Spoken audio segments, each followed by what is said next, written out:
Valérie, Caroline et Mathieu, vous avez participé à l'hackathon et on voulait savoir si vous aviez déjà vos idées avant l'hackathon et dans ce cas-là, l'événement a été l'occasion de mettre cette idée en forme ou avez-vous cherché des défis en entendant parler de l'hackathon? Donc je vais démarrer, effectivement.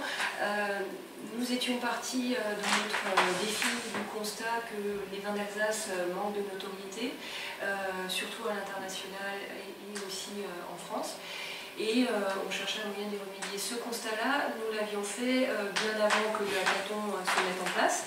Et pour nous, finalement, le hackathon, c'était une espèce de catalyseur, c'était une chance d'avoir auprès de nous plein de personnes d'horizons différents qui pouvaient nous aider à trouver des pistes d'amélioration, chacun avec sa propre sensibilité et son propre point de vue, des gens qui n'étaient pas du tout du monde du vin, d'autres qui étaient du monde du vin, vraiment d'horizons très divers, et de trouver des solutions ensemble par rapport à ce constat qu'on avait déjà fait bien avant. Mais c'était une réelle opportunité de mettre ensemble toutes ces énergies sur un laps de temps très court pour arriver à trouver des pistes concrètes à proposer à l'issue de ce hackathon.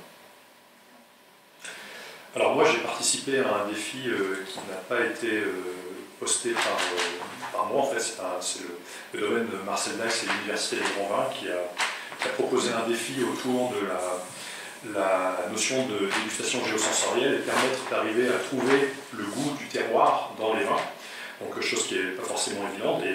Et je pense que c'est l'occasion, un peu comme le dit Valérie, de se retrouver avec des compétences multiples autour de la table, des gens qui arrivent avec, sans forcément connaître le vin, hein, les jeunes étudiants en informatique qui ont travaillé avec nous, ne sont pas a priori des amateurs de vin, mais ils ont aussi leur avis sur la chose en tant que consommateurs. Et puis comme tout le monde vient à ce genre d'événement, on force personne, donc ceux qui se retrouvent à être là, a priori sont des gens qui ont envie de faire quelque chose. Donc tout de suite, tout est sur le registre de l'enthousiasme, du positif. Donc forcément, on se retrouve à avoir l'expression d'idées un peu folles, et puis ça bouillonne, ça innove. Voilà, c'est vraiment un processus d'innovation, et au final, on a trouvé une solution, donc on en reparlera peut-être un petit peu tout à l'heure, mais voilà, pour arriver à avoir une application qui permette à tout un chacun d'appréhender la dégustation géosensorielle, et encore une fois, de trouver le goût, physiquement, le goût du terroir lorsqu'on déguste un vin. Donc, voilà, effectivement, moi je pense que le hackathon, c'est un prétexte pour essayer de mettre sur la table des idées qu'on a, ou qu'on a pu avoir, qui ne sont pas forcément les idées sur lesquelles on travaillerait tout de suite demain aussi. Moi j'étais parti dans la perspective de présenter un défi, moi-même, enfin sommelier particulier, que j'ai pas pu présenter parce que je ne trouvais pas très bien le soir du hackathon, mais c'était pas forcément mon sujet prioritaire du jour. En fait, je travaille, enfin on a beaucoup de problématiques à résoudre quand on est chef d'entreprise, et donc on travaille sur différents horizons. Mais j'avais choisi de présenter un défi justement qui va un petit peu au-delà, qui pousse encore un peu plus loin, un défi pour lequel je n'avais pas forcément de solution, où je n'avais pas encore de modèle économique, mais quelque chose où je me dirais mais ça serait vachement bien d'avoir ce genre d'outils à disposition.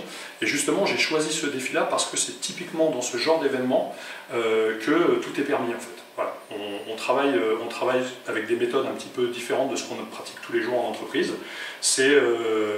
Et c'est l'opportunité d'arriver à avancer sur des sujets de fond comme cela, et pour lesquels il faut trouver des solutions. Mais encore une fois, c'est pas forcément en l'occurrence le défi que je souhaitais proposer, c'était pas forcément la problématique très concrète sur laquelle il faut que je travaille tous les jours, quoi. Plus quelque chose où je me projette, et en se disant mais si on arrive avec un événement comme celui-ci à avancer dans le sens de trouver des solutions à ces problématiques-là, eh bien on fait un pas important justement dans la résolution de ces problématiques, quoi. Voilà.